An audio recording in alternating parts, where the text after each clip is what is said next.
মমতা ব্যানার্জির আমলে পশ্চিমবাংলা ফোরে মজুতদারদের স্বর্গরাজ্য হয়েছে। তো কিষাণ মান্ডিগুলোকে দেখুন, দুপুরবেলা করে ওগুলো লোকের সাইকেল রাখা সাইকেল স্ট্যান্ড আছে, সন্ধ্যে পরে তৃণমূলের লোকেরা বসে মাল খায় ওখানে, জুয়া খেলে ওখানে।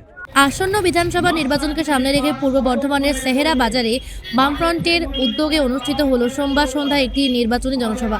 রায়না বিধানসভায় বামফ্রন্ট মনোনীত সিপিআইএম প্রার্থী সোমনাথ মাঝি এবং খণ্ড ঘোষ বিধানসভা কেন্দ্রে প্রার্থী রাম জীবন রায়ের সমর্থনে এই সভার আয়োজন করা হয়। সভায় প্রধান বক্তা হিসেবে উপস্থিত ছিলেন সিপিআইএম নেতা শতরূপ ঘোষ, এছাড়াও বামফ্রন্টের অন্যান্য নেতৃত্ব এবং কর্মীরা।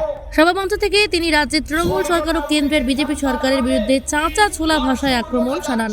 শতরূপ ঘোষ অভিযোগ করেন, বাম আমলে খরিদের দৌরাত্ম্য এতটা ছিল না, এর ফলে চাষিরা আলুর ন্যায্য দাম পাচ্ছেন না, খোলা বাজারে সেই আলু বেশি দামে বিক্রি হচ্ছে। আরও বলেন, তৃণমূল ও বিজেপির ধর্মীয় মেরুকরণের রাজনীতি করে রাজ্যের মানুষকে বিভ্রান্ত করছে। আলুর দাম নেই, চাষিরা প্রচন্ড পরিমাণে এখানে আলুর দাম নেই। আর আপনি যে কোনো কলকাতাও যেতে হবে না, সাঁতরাগাছি পার করে দেখুন বাজারে ক টাকা আলু বিক্রি হচ্ছে। টাকাগুলো খাচ্ছে কে? আলুর মাঝখানে 40 টাকা, 45 টাকা, 50 টাকা, 60 টাকা পর্যন্ত বাজারে দাম উঠেছে। এদিকে বস্তায় 2 টাকা, 3 টাকা, 5 টাকা করে পাচ্ছেন কৃষকরা। মাছের টাকাটা কারা খেয়ে যাচ্ছে? মমতা ব্যানার্জির আমলে পশ্চিমবাংলা ফোরে মজুতদারদের স্বর্গরাজ্য হয়েছে। যে ফোরে মজুতদাররা বামফ্রন্টের আমলে সাপের মতো গর্তে ঢুকে গেছিল, সেই ফোরেদের মজুতদারদের স্বর্গরাজ্য হয়েছে। আর নাকি উনি নাকি সরকার থেকে আলু কিনবেন, সরকার থেকে কৃষিপণ্য কিনবেন, তার জন্য নাকি তাপসী মান্ডির নামে কিষাণ মান্ডি বানিয়েছেন, তাপসী মালিকের নামে গোটা বাংলা জুড়ে। তো কিষাণ মান্ডিগুলোকে দেখুন, দুপুরবেলা করে ওগুলো লোকের সাইকেল রাখা সাইকেল স্ট্যান্ড আছে, সন্ধ্যে পরে তৃণমূলের লোকেরা বসে মাল খায় ওখানে, জুয়া খেলে ওখানে। গোটা বাংলা জুড়ে কিষাণ মান্ডিগুলোতে গোটা বাংলার এই অবস্থা হয়েছে। এদের এই সরকার থাকলে দেখুন, আলু ধরে আর পেঁয়াজ ধরে আলোচনা করে লাভ নেই। এই গোটা সরকারটাকে যদি আলুর খোসার মতো করে ফেলে না দেওয়া হয়, তাহলে পশ্চিমবাংলা এই চলবে।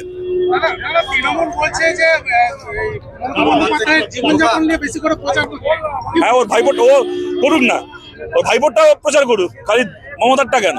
আর মমতা ব্যানার্জির জীবনযাপন, ওর দলের এমপি কুণাল ঘোষ বলেছিল মমতা ব্যানার্জি পায় যে হাওয়াই চটিটা পরে দিল্লির এমপ্রেসারিয়া মল থেকে 25,000 টাকা দামের হাওয়াই চটি। ওর দলের তখন এমপি ছিল কুণাল ঘোষ বলেছিল। মমতা ব্যানার্জির পরিবারের নামে কলকাতার 3টে রাস্তায়, আমি তো আজ 5 বছর 6 বছর ধরে বলে আসছি, চ্যালেঞ্জ করেছিলাম ক্ষমতা থাকলে আমার বিরুদ্ধে মামলা করুন, জেলা ঢোকান।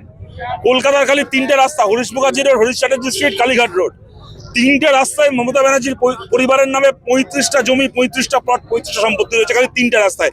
বাকি গোটা বাংলা জুড়ে যা আছে। করুক না প্রচার, আমরা তো এই প্রচারগুলো আরো ভালো করে করতে চাই, করুক এই প্রচারগুলো।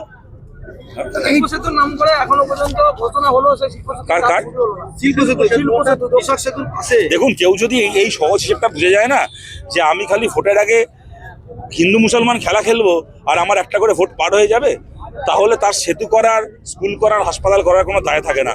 মানুষকে সিদ্ধান্ত নিতে হবে, সেতুর জন্য ভোট দেবো, স্কুলের জন্য ভোট দেবো, হাসপাতালের জন্য ভোট দেবো, নাকি হিন্দু মুসলমান খেলতে ভোট দেবো। যদি হিন্দু মুসলমানের গভর্নমেন্ট করে, হিন্দু মুসলমান হবে। যদি ব্রিজ তৈরি করা, স্কুল তৈরি করার, হাসপাতাল তৈরি করার গভর্নমেন্ট করেন, তাহলে ব্রিজ, স্কুল, হাসপাতাল হবে। দেখুন, আমি তো টিয়াবাকি নিয়ে গাছতলায় বসে নাই, তবে বাংলার মানুষ যদি চান, তাহলে সামনের 5 বছর বামপন্থীদেরকে বাদ দিয়ে বাংলার রাজনীতি চলবে না, এমন সংখ্যক বিধায়ক নিয়ে আমরা বিধানসভায় যাবো। আজকে হুগলি থেকে শুরু করেছিলেন আর রায়নে শেষ করলেন, কেমন? দেখুন, আজকাল হুগলি রায়না বলে না, গোটা বাংলা জুড়েই আপনারা আমাদের এমন একটা বিধানসভা কেন্দ্র থাকবে না। দেখুন, আমি এটা বলবো না যে 294টা কেন্দ্রই আমরা জিতবো, কিন্তু এমন একটা বিধানসভা কেন্দ্র থাকবে না যেখানে আমাদের ভোট কয়েক গুণ না বাড়বে। এবং পশ্চিমবাংলার এমন সংখ্যক বিধায়ক নিয়ে আমরা বিধানসভায় যেতে চাই, যাতে সামনের 5 বছর বামপন্থীদের এজেন্ডা বাদ দিয়ে তৃণমূল আর বিজেপির দাঙ্গার এজেন্ডায়, সাম্প্রদায়িকতার এজেন্ডায়, চুরির এজেন্ডায়, জোচ্চুরির এজেন্ডায় বাংলা না চলে। সেই সংখ্যক বিধায়ক নিয়ে আমরা বিধানসভায় যেতে চাই। আমরা মনে করি বাংলার যে পরিবেশ, তাতে আমাদের সেই লক্ষ্য পূরণ হবে।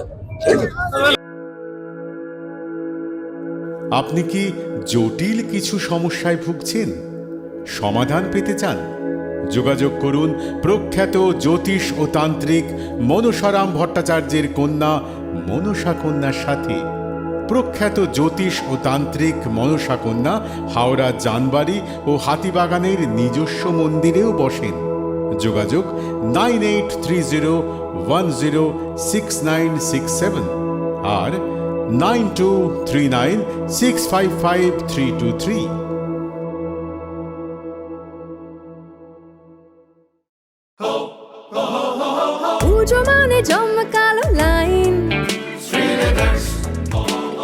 Dropbox লোফা লুফি আইন,